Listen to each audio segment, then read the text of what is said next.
সাথে শেয়ার করছি পটল আলুর কষা। দেখো আলু পটলটা ভাজতে করতে দিয়েছি। আমি তরকারিটা বানাবো একটা পানি, সবসময় একটা পানির তরকারি ভালো হয়। পটল আলু ভাজতে ভাজতে দিয়ে দিয়েছি আদা নিয়ে। এবার অ্যাড করবো কাঁচা লঙ্কা, টমেটো।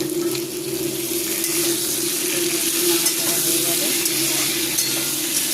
এখানে একটু নাড়াচাড়া হয়ে যাচ্ছে। এবার অ্যাড করে দেবো, দেখো হিং, একটু হিং দিয়ে দেবো।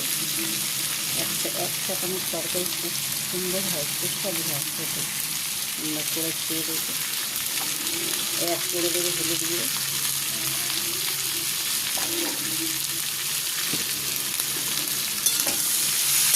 একটু নাড়াচাড়া হয়ে গেছে।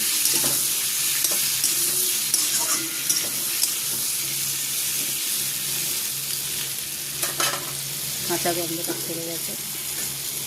এবার দেখো এখানে জিরেটা ভিজিয়ে রেখেছিলাম, সেই জলটা একটু অ্যাড করে দেবো।